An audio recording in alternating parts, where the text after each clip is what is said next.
بسم الله الرحمن الرحيم. اللهم صل وسلم وبارك على سيدنا ونبينا محمد عليه افضل الصلاه والسلام. ان شاء الله هنبدا معاكم باذن الله برج الميزان على طلب. في ناس طالبه مني برج الميزان ان شاء الله. اهم حاجه هنبدا طبعا.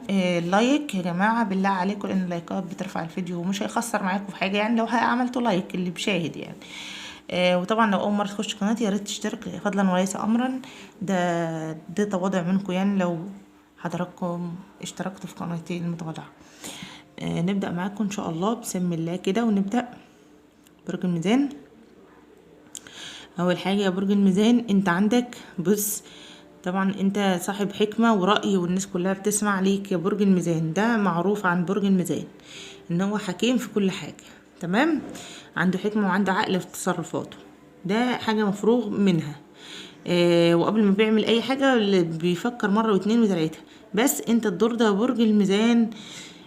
عندك بص، انت عندك في حاجة، في عندك ارقام ونقش وفي اسماء وكده. عندك هنا في الطبق بتاعك يعني في حد في حرف يا سحر يا سعد، مش عارفة هو في اسم ده حاجة من الاتنين. هو حد بحرف السين، تمام. سهر سمر. المهم ان في حد بالاسماء دي موجودة معايا، تمام. والحد ده كويس في حقك، ده الوحيد اللي كويس في حقك يا برج الميزان، تمام. وعندك طبعا في كلام كتير يا برج الميزان، في ناس كتير بتتكلم عليك، وهم اللي بيتكلموا عليك اقرب ناس ليك يا برج الميزان، تمام. ده بالنسبة للطبق. هنشوف بقى الفنجانك. طبعا فنجان بيبقى فيه اكتر من الطبق. نسمي بالله. بسم الله الرحمن الرحيم. اهم حاجة لو وصلت هنا تصلي على الرسول عليه افضل الصلاة والسلام. نبدأ بقى كمان. بص يا برج الميزان، انت في خلال الفترة اللي انت فيها دي كان عندك مشكلة الفترة اللي فاتت ديت، تمام. وربنا ان شاء الله الحمد لله خرجك من المشكلة ديت على خير الحمد لله. بس انت المشكلة دي لسه مأثرة في نفسيتك جامد، بدرجة ان انت مش قادر الفترة دي خالص، تحس ان انت مرهق، مش قادر، ما عندكش طاقة خالص. يعني طاقتك قليلة، الطاقة بتاعتك مش قادر ان انت يعني ايه تدي. بالعكس انت الفترة دي محتاج حد يقف معاك، يعني يبقى معاك في صف كده، يعني ايه يديلك طاقة. انت عندك احباط هبوط بسبب المشكلة اللي قلت لك عليها دي. انت طبعا انت مريت بكذا مشاكل يا برج الميزان، كذا مشكلة قابلتك، بس الحمد لله ربنا نجاك منها، وان شاء الله في خير برضو. في عندكم هنا اهوت محكمة ان شاء الله. بإذن الله ان شاء الله تطلع في حكم او حاجة في محكمة، ربنا يطلعك منها على خير بإذن الله. وعندك كمان يا برج الميزان عندك فرحة ان شاء الله، في حد عندكم حامل او حاجة، في مولود جديد هيجي عندكم، هيشرف العيلة ان شاء الله. وربنا يسعدكم جميعا في الفترة اللي جاية دي ان شاء الله. وعندك كمان يا برج الميزان،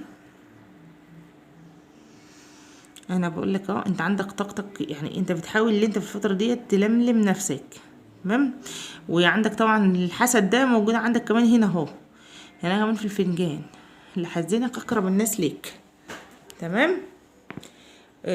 وعندك كمان يا برج الميزان اهو، ثانية واحدة، طريقك ان شاء الله في تغيير عتبة او تغيير بيت او تغيير يعني ان انت هتغير مكانك.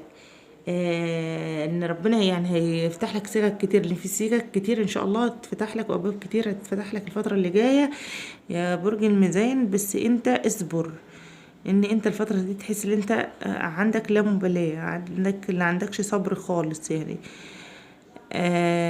فحاول يعني ايه ان انت لا غير من حياتك، غير من نطاق حياتك، لا ما تستسلمش انت، ما تستسلمش انت للاكتئاب والتعب والحاجه دي خالص. لا حاول ان انت تغير من حياتك دي خالص، لان في عندكم بعض منكم مش هقول كل، في بعض منكم قدر الله في مشاكل بينه وبين الشريك، في انفصال.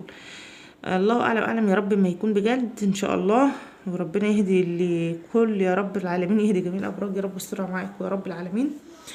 الفترة اللي جاية ان شاء الله بعض منكم يا جماعة مش تصدقوش وانتوا كلكم. وعندك برضو في هنا هوت، في هنا عدو هوت كمان. العدو ده من يم الشريك مش من يمك انت يا برج الميزان اهو. ده عادو ليك، بيتفق في حاجة يعني، بيتكلم عليك او عاوز منك حاجة، في حاجة اللي هو عاوز ايه يوصل لها يعني كده، يعني يخرب حاجة. بس كيدهم بقى ربنا بيجعل كيدهم في نحرهم، يعني كل ما يعملوا لك حاجة يكيدوا لك حاجة، ربنا ايه بيكيدها يعني ما بتحققش الحمد لله، وربنا بينصرك عليهم يا برج الميزان. او بدليل ان انت كان عندك مشكلة اهو، انت كان عندك مشكلة وهو العادة اهو طبيعي اهو تمام، وربنا طلعك منه على خير، لان في حد يعني ربنا في بيتك، في حد بيحوش عنك الحاجات دي كلها، حد كويس يعني. وعندك كمان اهوت بص عصفور، يعني في رزق ان شاء الله، ان شاء الله، ان شاء الله تعالى، في رزق كبير ان شاء الله، في خير قادم ليك يا برج الميزان. بس انت ابشر ان شاء الله، ان شاء الله خير ان شاء الله تعالى. بس انت خلي بالك بس من صحتك الفتره دي يا برج الميزان، لانك انت تعبان الفتره ديت خالص، تعبان او عندك شجر وعندك يعني انت عندك صبر، انت صبرت كتير بما فيه الكفايه، تقول خلاص انا بقيت هقف لحد كده تعبت، لا لا، قاوم يا برج الميزان، ان هم عايزينك كده، عايزينك كده تعبان مش قادر، مش عارف تعمل حاجه، فهمت؟ بس انت ربنا بينصرك دايما. شوف اهي هي واحده ست اهي، هي تخينه مكعبرة في نفسها كده اهو، تخينة يعني اهي، شايفها اهي، شايفينها تحت صباعي، هي ست كبيرة مش عيلة صغيرة، يعني سنها وسط، لا كبيرة اوي ولا صغيرة اوي اهي. دي اهي بتكيد لكم كيد اهي، في واحدة تانية وراء، يعني هما دولت بتحس انهم بيخططوا لك الحاجات، بس انت ربنا بينصرك عليهم، يعني كل ما يعملوا حاجة كده حاجة ربنا بايه طلعك منها على خير، لانك انت الحمد لله ما بتأذيش حد، ودايما حق يعني، عشان انت دايما بتقول كلمة الحق يا برج الميزان، ما بتحبش اللف ودوران، فعشان كده دايما مضطهدينك دايما ايه، ما بيحبوش ليك الخير، يقولوا عليك ايه ده انت اسلوبك مش عارف ايه، دايما بيقولوا عليك عشان اسلوبك مش يعني بيكونوا بتقول الحقيقه، انت بتقول لعور لعور تعور في عينه بمعنى اصح، بس ايه هم عايزين ايه الناس دي اللي انت عايش معاهم، لا عايزينك تلف وتدور عليهم شغل اللي هو المحن والحاجات اللي انت عارفينها دي كلها. بس انت ميزه حلوه، اوعى تتغير يا برج الميزان، تمام؟ اوعى تتغير، لان ده كله عامل لك مشاكل، معلش لسانك هو عامل لك مشاكل كتير يا برج الميزان، بس انت خليك زي ما انت، اللي عاجبه عاجبه اهلا وسهلا، اللي مش عاجبه بالسلامه، يعني نرضي نافق ونعمل كتير وما بيعجبش حد، كل مهما تعمل ما بيعجبش حد، فانت تروق دماغك يا برج الميزان، كله محصل بعضه، اهم حاجه تكون رضا ربنا عليك، تكون راضي عن نفسك دي بالدنيا وما فيها يا برج الميزان، وخلي بالك من نفسك، وان شاء الله الخير جاي لك، بس ان شاء الله طريقك حلو كويس، والرزق باذن الله جاي لك، رزق واسع باذن الله، اللي هو تغيير عادة اللي انا قلت لك.